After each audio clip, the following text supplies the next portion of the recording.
நம்ம CSK மேட்சஸ்லாம் start ஆகிறதுக்கு முன்னாடி ஒரு பெரிய எக்ஸைட்மெண்ட்னா அவங்களோட ப்ராக்டிஸ் செக்ஷன் தான். ஏன்னா அது வந்து ஒரு திருவிழா மாதிரி நடத்துவாங்க. ஆனால் இந்த வாட்டி அதில் ஒரு ட்விஸ்ட் இருக்குது.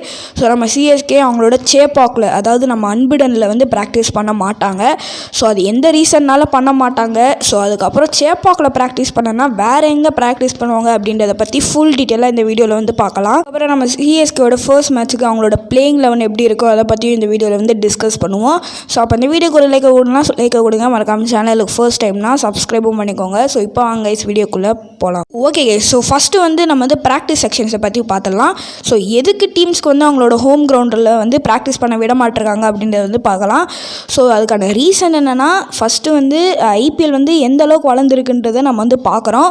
ஸோ அதனால் கிரவுண்ட்ஸை வந்து நாங்கள் வந்து இன்னும் பில்ட் பண்ணணும், அதாவது கிரவுண்டோட குவாலிட்டியை வந்து அதிகமாக்கணும் அப்படின்ற ரீசன்னால் டீம்ஸ்க்கு வந்து அங்கே வந்து ப்ராக்டிஸ் செக்ஷன்ஸை அலோவ் பண்ண மாட்டாங்க.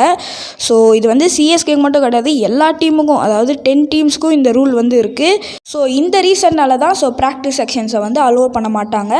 ஸோ அப்போ நம்மளுக்கு அந்த ஹோம் கிரவுண்ட் அட்வான்டேஜ்லாம் இருக்காதா ப்ரோ அப்படின்னு கேட்டிங்கன்னா, எஸ் அதெல்லாம் இருக்கும்.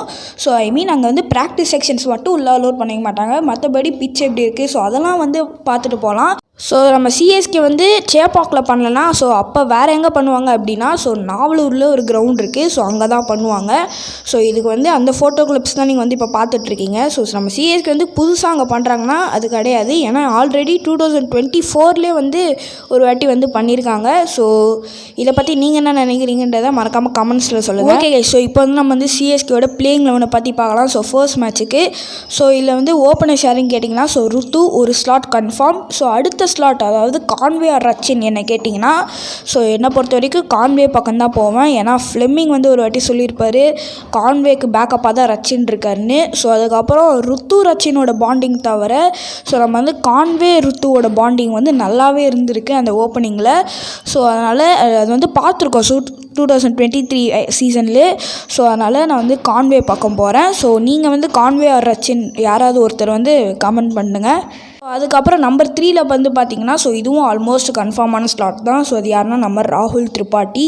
ஸோ ஒரு ஸ்பின்னை வந்து வேறு லெவலில் விளையாடுவார். அதுக்கப்புறம் அட் 4 பார்த்திங்கன்னா, ஸோ தீபக் ஹூடாவா இல்லை விஜய் சங்கரா அப்படின்றது பக்கம் வந்ததுன்னா நான் வந்து தீபக் ஹூடா பக்கம் தான் போவேன்.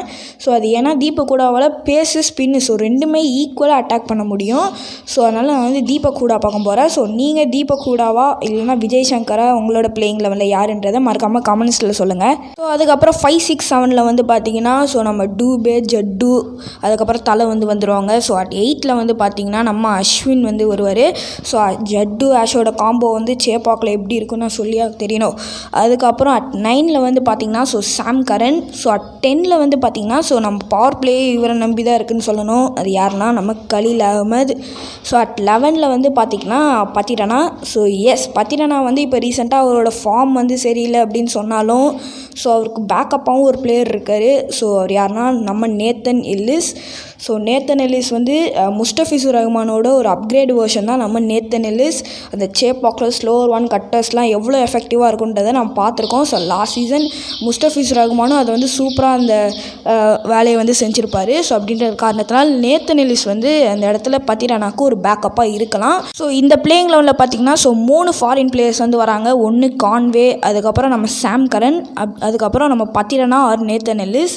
ஸோ அதுக்கப்புறம் இம்பேக்ட் பிளேயரில் வந்து பார்த்திங்கன்னா ஸோ ஒன்று நூர் அகமதாக இருக்கிறதுக்கான வாய்ப்பு இருக்குது. ஸோ அப்படியும் இல்லைனா ஜேமி ஓவர்டன் ஒரு நல்ல சாய்ஸாக இருப்பார். ஸோ உங்களோட பிளேயிங் லெவனை மறக்காமல் கமெண்ட்ஸில் சொல்லுங்கள். ஓகே, ஸோ அப்போ இந்த வீடியோக்கு ஒரு லைக் ஒன்றா லைக் கொடுங்க. மறக்காமல் சேனலுக்கு ஃபர்ஸ்ட் டைம்னா சப்ஸ்கிரைபும் பண்ணிக்கோங்க. ஸோ அப்போ இன்னொரு வீடியோ வந்து சந்திக்கிறேன். Bye guys.